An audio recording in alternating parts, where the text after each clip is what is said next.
Hey guys, welcome back to my channel. My name's Jessica Ward King, also known as the Stigma Crusher.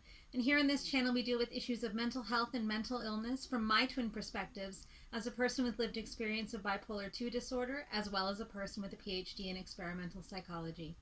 Remember to hit that subscribe button, and if you would like to be notified each and every week when I post, hit that notifications bell as well. Remember to like and share widely. We would love to add people to our community here. And with that, let's start stigma crushing for this week. Today I wanted to talk about anger. Anger is an emotion, obviously. Anger is often a symptom of psychiatric distress or of mental health or issues or mental illness.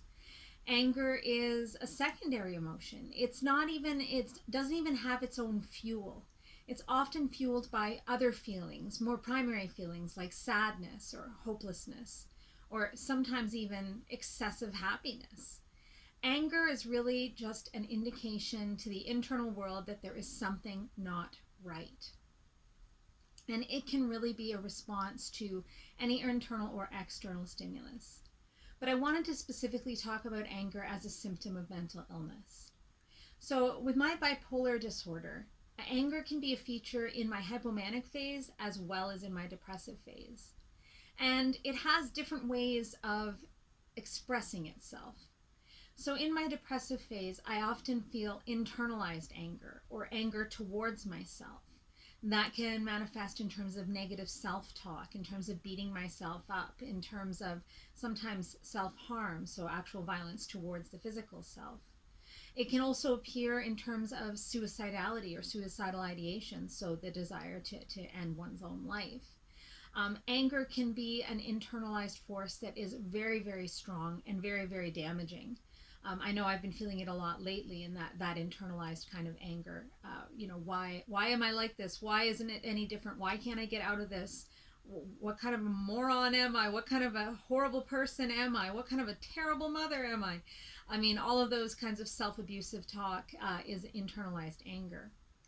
I also see a spike in externalized anger. So in getting short, getting frustrated, in shouting, in externalizing that anger. So when I'm feeling vulnerable, when I'm feeling feelings of disappointment, hopelessness, sadness, those are really, really uncomfortable feelings.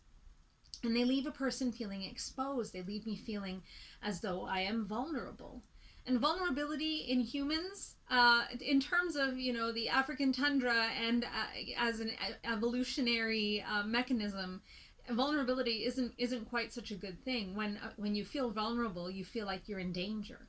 And so one of the ways that humans tend to respond to that vulnerability is to externalize and become more action oriented, more aggressive, more angry, feel like you're doing something, you're fighting against that vulnerability. You're no longer vulnerable, you now are angry, you now have this aggression and this power. It feels like turning vulnerability into power. Now, we all know that anger isn't necessarily the best response to all things in life. And when you're having anger as an inappropriate response, or like a symptom, in terms of symptomatology, it's not usually an appropriate response. If something happens that's unjust and you feel anger, that's a normal and healthy response. But when something trivial happens and you feel frustration, you feel anger, when you feel sadness and hopelessness and vulnerability and you turn that into anger, it's not always the best response. I find myself lashing out at loved ones, people that I know are still going to be there after I'm busy being angry with them for nothing in particular. I can share with you one anecdote. I was playing Yahtzee, in fact, with my wife, and for whatever different reasons didn't end up winning at the very last minute. I think she got a Yahtzee at the very last minute. How frustrating that is, and how it makes you feel kind of hopeless, like, well, what's the point anyway? And I responded with anger. And my wife is very used to the angry parts of my bipolar disorder, but it's not fair. And so she called me on it. And I didn't like that either. That made me feel vulnerable. That made me feel frustrated. That made me more angry. And so, in expressing that anger in an inappropriate way at an inappropriate object, it's not her fault she got the Yahtzee, right? Rather than, acknowledging the sense of sadness, the sense of vulnerability, instead of doing that, reacting angrily, it becomes problematic. And it's not the kind of thing I just want to blame on my bipolar disorder. I know that anger, that misplaced anger, is a feature, is a symptom of my bipolar disorder, but it's also a choice that I make sometimes. So having the emotional reaction, totally fine, totally normal, totally human. People with and without psychiatric disorders react with anger sometimes.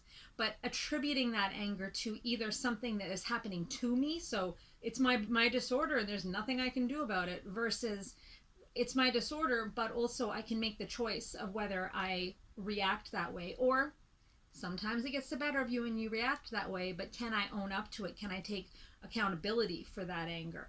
Can I apologize? Can I be the bigger person and apologize for that anger, that misplaced anger?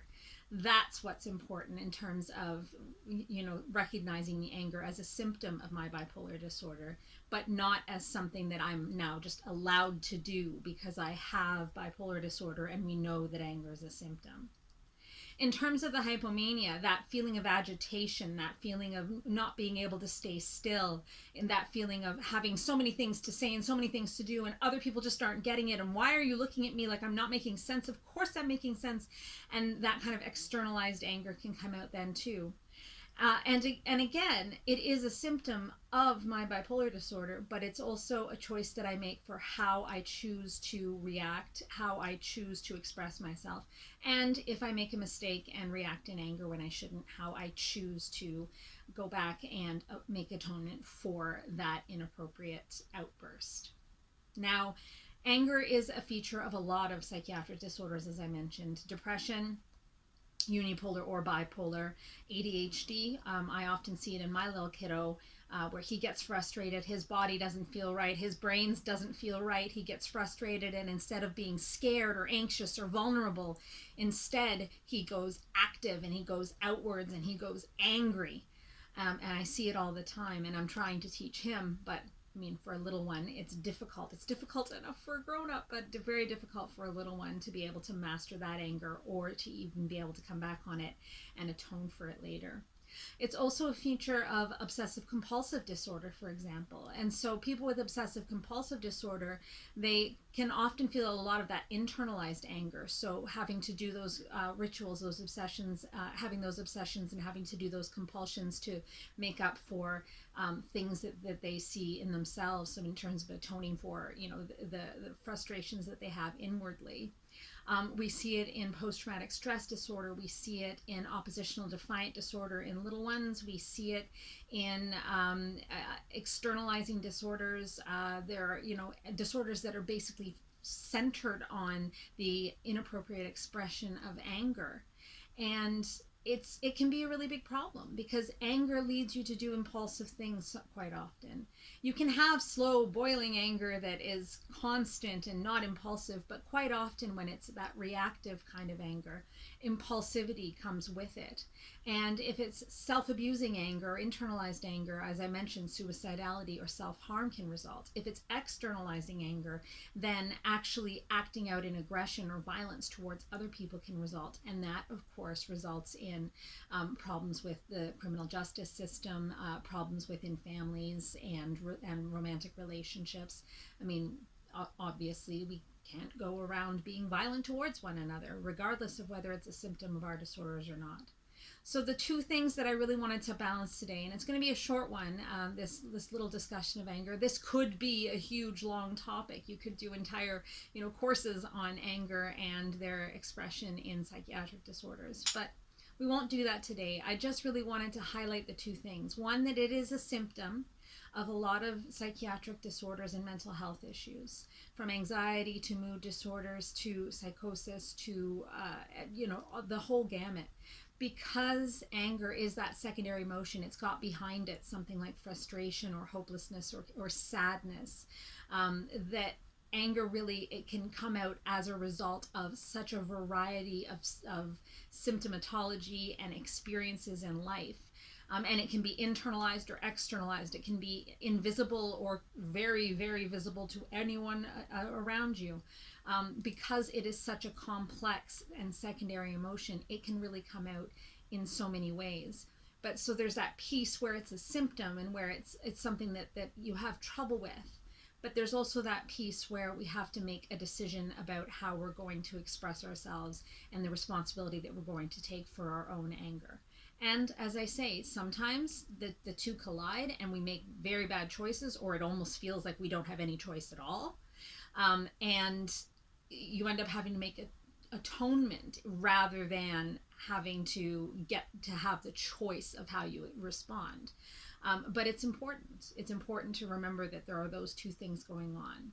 And so, for those of you that love someone for whom anger is a problem with their disorder, I'm not saying at all to accept their anger and just be, the eternal punching bag, or to allow them to continue to be angry against themselves and self-harm or have suicidal ideation. But instead to remind them to be accountable, but to have a little bit of understanding that sometimes those emotions and that symptom that comes up as a result of their psychiatric disorder or mental illness is something that they're struggling with, and that they might be able to use some support with. Gentle support potentially not in those moments where the anger is the most reactive, but perhaps in those quieter moments.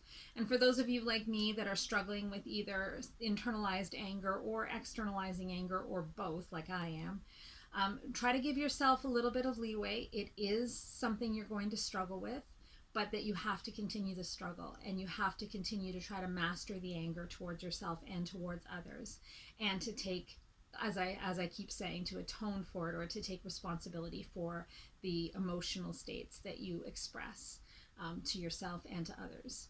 Be gentle, be kind. I know it sounds so trite and so simple, but it couldn't be more true when dealing with anger as a symptom of your mental illness. That's all I wanted to say this week, but join me next week for a new one, and take care of yourselves. Bye. Stigma Crusher.